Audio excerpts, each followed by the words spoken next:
The term primary control in Alexander technique refers to this idea that how our head balances on top of our spine. It's the most important thing that impacts how our body moves, balances, and coordinates. So depending on how the quality of our primary control is, will determine how well our body moves. In simpler terms, it's basically the relationship between the head and the spine.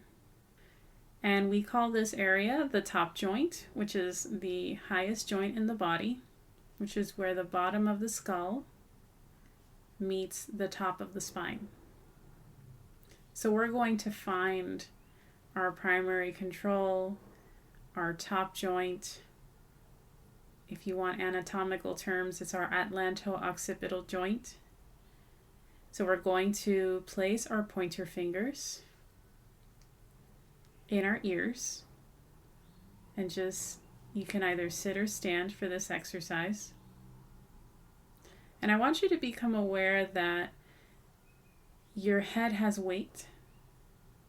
It typically weighs between 10 to 14 pounds, give or take, and that the head naturally has more weight in the front versus in the back.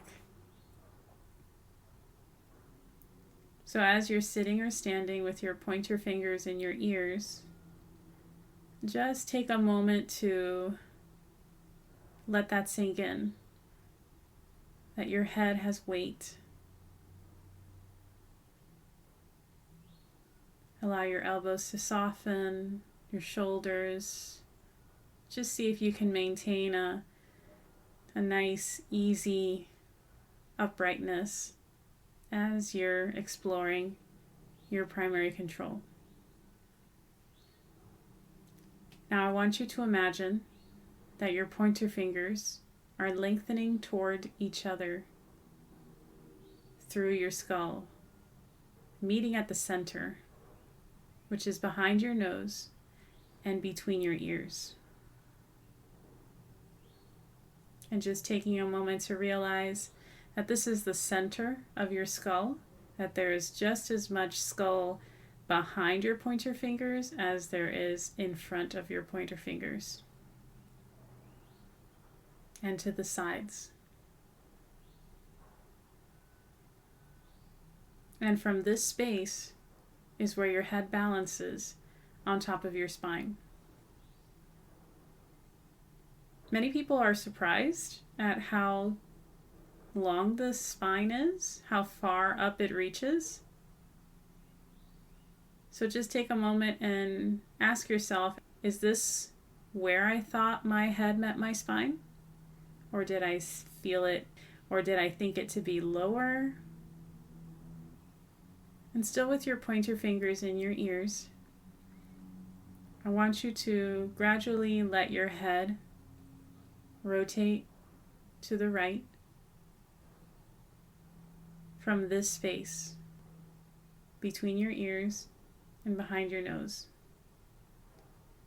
Looking right and looking left.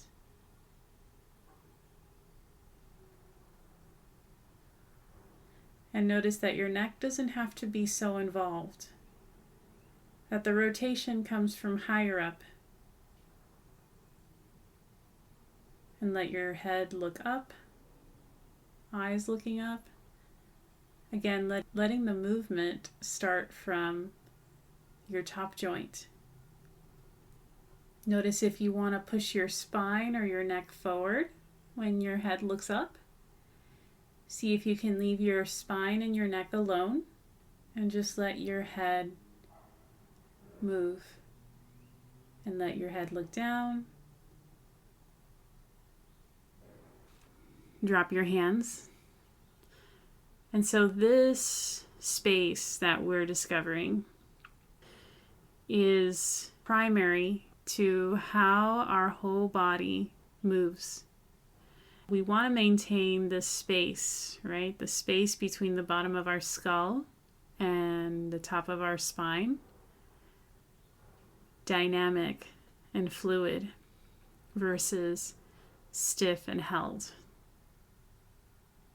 So I recommend doing this a little bit each day so that you have that awareness of your primary control, and just as a reminder that this is where you want your head to move from, and your neck doesn't have to be so involved.